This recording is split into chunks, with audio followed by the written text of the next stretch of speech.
बोलो सतगुरुदेव भगवान की, बोलो बाबा प्रीतम दास साहिब आयो लाल सभई चौ झूलेलाल। तो साथ संगत रखियल श्री सुखमनी जो पाठ साहिब माता चंद्रा देवी साधु मल सचदेव जे पुण्य तिथि जो राजकुमार हरपाल दास सर्व सचदेव परिवार के तरफा जैसे हींअर भोग सा पातो वो माता चंद्रा देवी जी याद में सभी पंक्ति प्यार से पढ़ायो। स्वर्ग में सदाई होंदिया स्वर्ग में सदाई स्वर्ग में सदाई होंदिया स्वर्ग में सदाई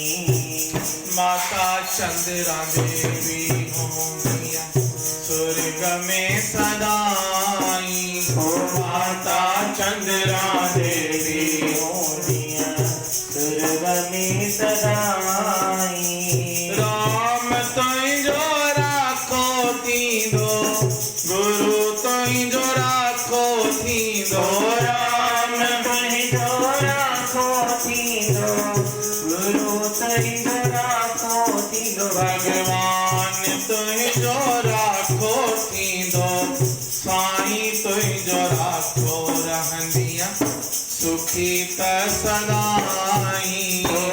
सुखी त सदाई माता चंद्रा देवी होंदिया स्वर्ग में सदाई माता चंद्रा देवी होंदिया जीवन जी यात्रा पूरी करे वैया जीवन जी यात्रा पूरी करे वैया ध्यान धनिया जो तुम दिल में धरे वैया ध्यान धनिया जो तुम दिल में धरे वैया राम तुई जो राखो थींदो गुरु तुई जो राखो थींदो राम तुई जो राखो थींदो गुरु तुई जो राखो थींदो भगवान तुई जो राखो थींदो साईं तुई जो राखो रहंदिया सुखी त सदाई सुखी त सदाई माता चंद्रा देवी होंदिया स्वर्ग में सदाई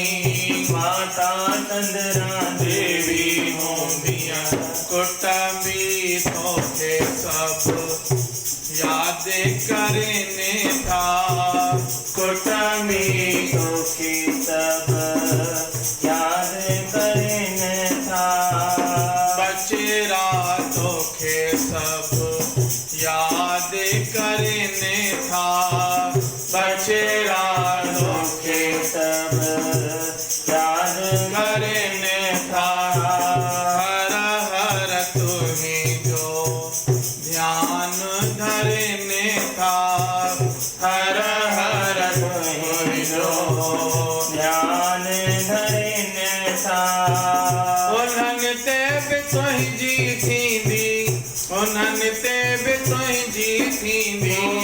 उन्हनि ते बि तुंहिंजी थींदी उन्हनि ते बि तुंहिंजी थींदी महिर सदाई